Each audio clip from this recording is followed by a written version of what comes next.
से कहा है कि तुम दरबार तक चली जाओ।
जवाब दिया है, तुम्हारी रानी ने अभी इसी वक्त तुम्हें आंगन में बुलाया है। उत्तान पाद बड़े भोले सीधे राजा रहे, दरबार विराम लगाया है, राज के काम में विराम लगा दिया। दरबार से घर की ओर पहुंचे हैं। पत्नी ने पति को आते हुए देखा तो आसन डाल दिया है। पति पूछ बैठा है कि पत्नी से एक बात बताओ, तुमने इतनी जल्दी बुलवाया, बुलाने का कारण क्या है, क्यों इतनी जल्दी बुलाया? तो सुनीति ने दोनों हाथ जोड़े हैं, महाराज शायद आप दरबार में रहते इसलिए नहीं पता है कि छुप छुप के लोगों में क्या बात हो रही है। इतने दिन तक पुत्र या पुत्री ने जन्म नहीं लिया, लोग हमें निर्वंशिया, तुम्हें निबल और हमें बांझ कहते हैं। कोई ऐसा उपाय बताओ। कुछ ऐसा करो जिससे ये कलंक अपने सर से हट जाए। उत्तानपाद कहने लगे, प्रिय ये तो परमात्मा की दी हुई चीज है, पुत्र देना न देना दे करके फिर ले लेना, हम और आप इसमें कुछ नहीं कर सकते। इसलिए प्रिय तुम रोआ नहीं, सब किस्मत समझकर स्वीकार करो। जवाब दिया है महाराज, बात वो नहीं है। गांव की स्त्रियां जो है वो तरह तरह की बातें करती हैं और हमें घर में नींद नहीं आती, पुत्र की चिंता में बोली है पत्नी।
सुना है मैंने, जो लोग जीवन में एक पुत्र की प्राप्ति नहीं करते वो नरक के भागी होते हैं। पत्नी को समझाया है, पागल न बनो, पुत्र अगर जीवन में नहीं है तो ऐसे दुखी होकर के संतान मिल नहीं जाएगी।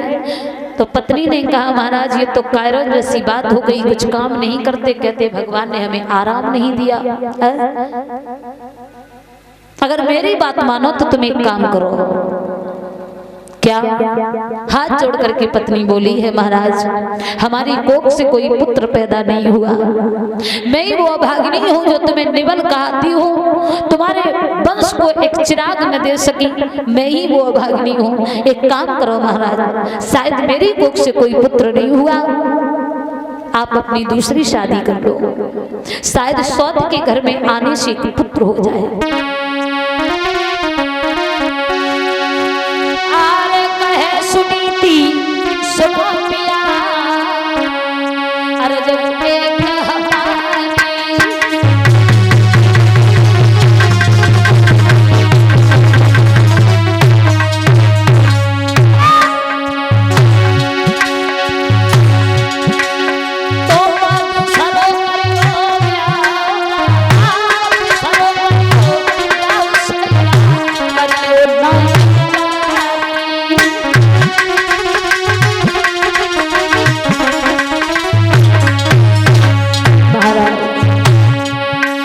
अपनी दूसरी शादी कर लो, शायद सौत के घर में आने से एक पुत्र हो जाए। इस सोने बाग में एक फूल खिल जाए, आप अपनी दूसरी शादी कर लो।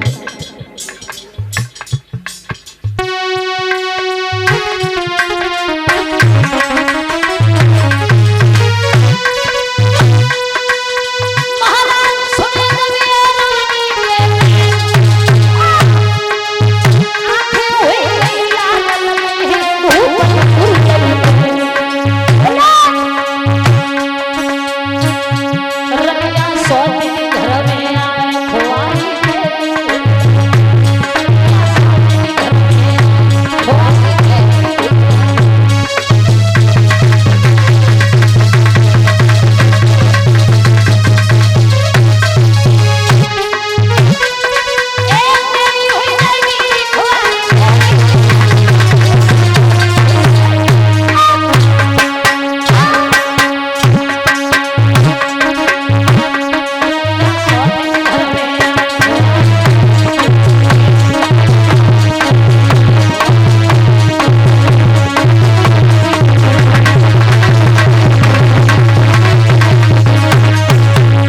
जवाब दिया है आप दूसरी शादी कर लो।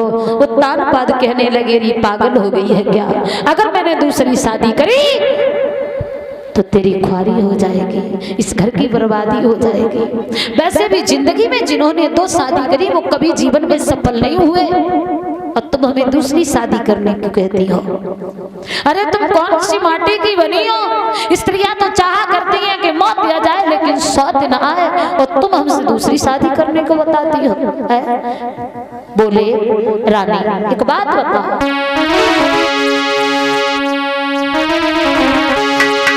है मौत बुरी लेकिन अच्छी, एक ही बार तो आती है।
स्त्रियां कहा करती हैं कि मौत आ जाए लेकिन सौत ना आए, क्योंकि मौत तो एक बार ही आती है, सौत बार बार दुख देती है।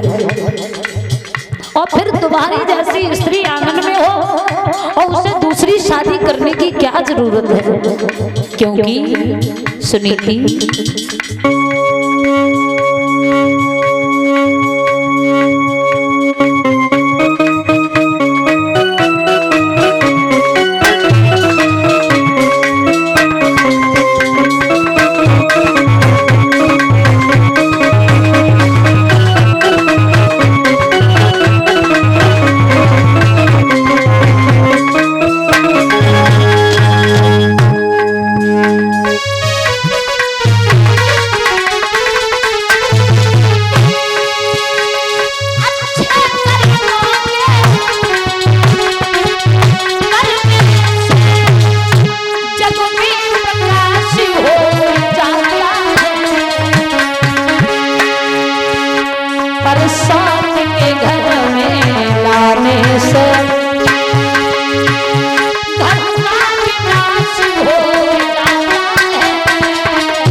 बात ने बहुत समझाया है, लेकिन सुनीति ने कहा महाराज आप अपनी दूसरी शादी कर लो। बोले अगर दूसरी शादी कर ली तो दोनों में झगड़ा होगा, कलह होगी घर में। झगड़ा क्यों होगा महाराज, जब मैं दासी हूँ तुम्हारे चरणों की तो मुझे झगड़ा से कोई मतलब नहीं है। अगर मेरी दूसरी बहन किसी कारण मुझसे खिलाफ दिखाई देगी तो मैं भी जैसे होगी वैसा अपना कर्तव्य निभाऊंगी, लेकिन महाराज मैं झगड़ा नहीं करूंगी। मेरी सोच ये है कि हम गंगा, जब मेरी बहन यमुना मुझ में मिल जाएगी, इस घर को सुंदर कृष्ण पावन प्रयाग बना देंगे, इस घर को और अच्छी तरह से सजा देंगे। महाराज आप अपनी दूसरी शादी कर लो। बार बार कहने पर रानी की इस बात पे हुए नृपति मजबूर, और सुरुचि सुंदरी से हुआ वो विवाह मंजूर। दूसरा विवाह सुरुचि नाम की स्त्री के साथ में हुआ। परीक्षित जी महाराज, पहली पत्नी का नाम है सुनीति और दूसरी का नाम है सुरुचि। नामों में कितना अंतर है। सु माने सुंदर और नीति माने विचार। सुंदर विचारों वाली बड़ी पत्नी थी, और सुरुचि सु माने अपनी, सुरुचि में सु माने अपनी और रुचि माने पसंद। ऐसे मान लो अपनी खुशी में ही दुनिया की खुशी समझा करती थी। विवाह होने के बाद दरवाजे पर जब आए, दासी को भेज दिया दरवाजे पर मत खड़ा होना, सीधा अंदर महलों में लेके आना। दासी पहुंची है, चलो तुम्हारी बड़ी बहन ने बुलाया है। बात ये हुई है, शादी होकर जब आई,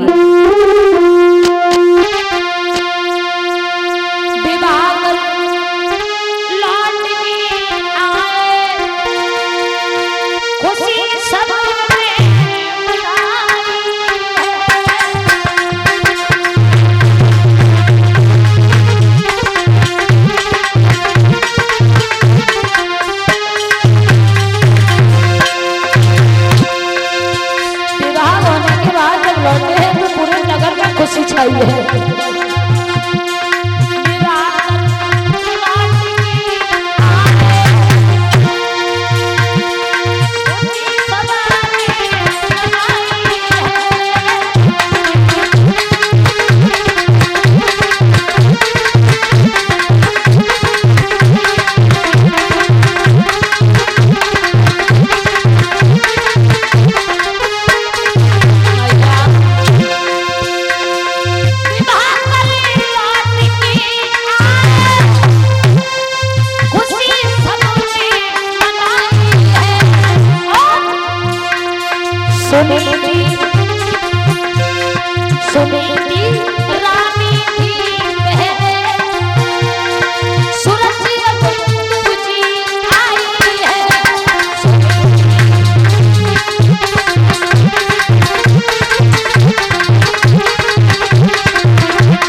दासी को बुलाया,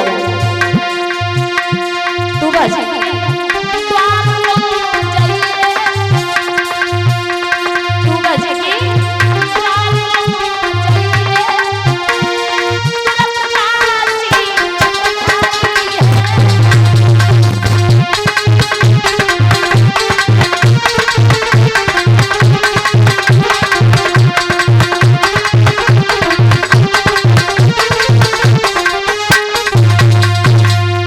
दासी को भेजा है। दासी ने अंदर आने को कहा, जवाब दिया ये अंदर जो बोला रही है कौन है, जवाब दिया ये वही है जिनके कहने पर महाराज ने दूसरी शादी तुम्हारे साथ की है। इसका मतलब आंगन में सौत है। अरे हमें तो सौत के नाम से भी नफरत है।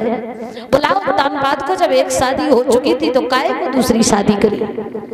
तानपाद को बुलाया, महाराज इतना बड़ा धोखा, एक शादी होने के बावजूद आपने दूसरी शादी हमारे साथ की, इसका कारण क्या है। सुनीति एक तरफ खड़ी है, सुरुचि बोली है, महाराज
नहीं बुलाए हो। महाराज माफ करना, मैं बिल्कुल नहीं ऐसा करूंगी। एक काम कर,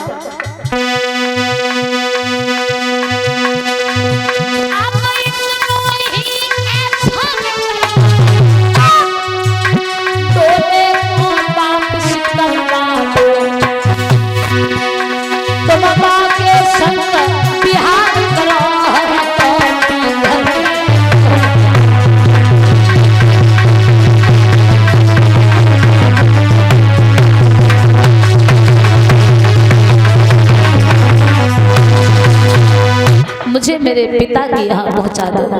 मैं सौत के साथ एक पल नहीं बिताना चाहती महाराज, मैं बिल्कुल सौत के साथ नहीं रह पाऊंगी।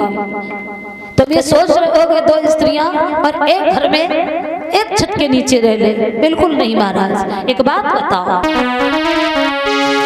दूजा विवाह तुमने किया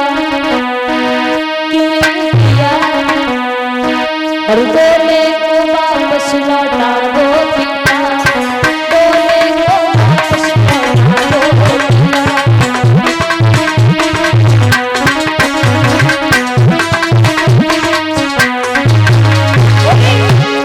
दूजा विवाह तुमने किया, बोले को वापस लौटा दो पिता,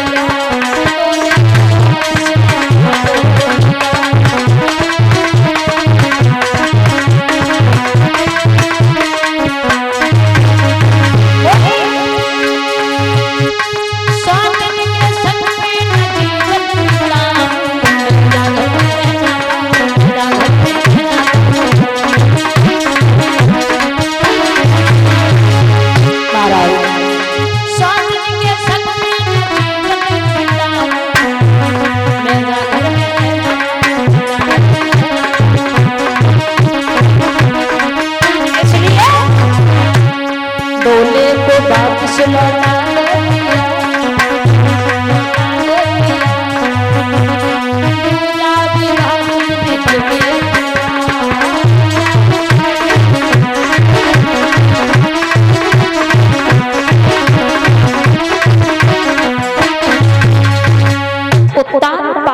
कोई जवाब नहीं दे पाई।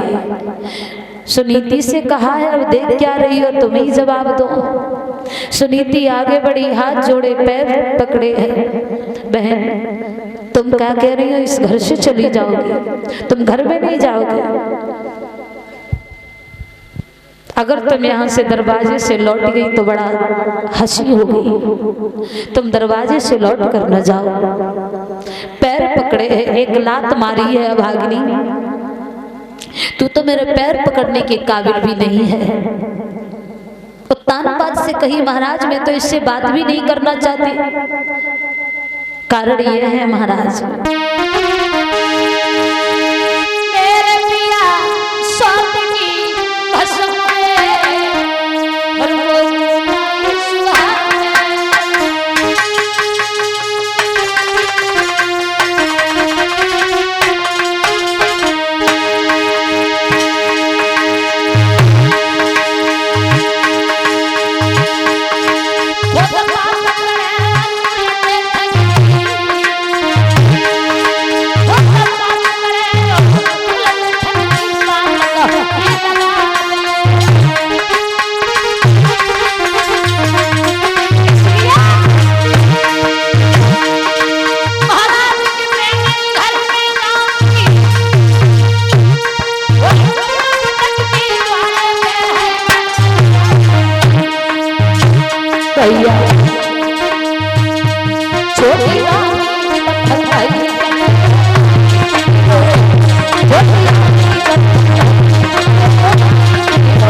छोटी रानी को जरा भी तरस नहीं आया।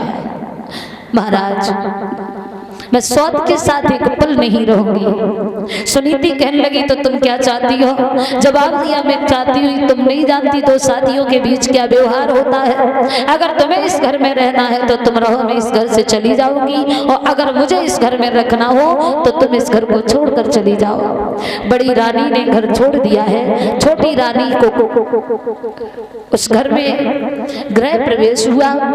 जंगल में जाकर झोपड़ी डालकर बड़ी रानी रहने लगी। यह समय धीरे धीरे गुजरने लगा और इसी प्रकार से बड़ी रानी राज्य का सुख छूट गया। सोचा था एक पुत्र का सुख मिल जाएगा, लेकिन एक दुख और मिल गया। जंगल में झोपड़ी डालकर रहने लगी। छोटी रानी आंगन में रहने लगी है। यहाँ से आगे की कथा कल आप सभी लोग श्रवण करेंगे। एक लाइन का कीर्तन करेंगे, किस प्रकार से ध्रुव का जन्म हुआ, भगवान की प्राप्ति हुई, एक कल कथा सुनेंगे। आइए यहाँ सभी लोग मिलकर के एक लाइन का कीर्तन करेंगे। उसके बाद परीक्षित जी महाराज आप वापस आकर चिरागी तैयार कर लो, आरती करेंगे, ठीक है? हाँ।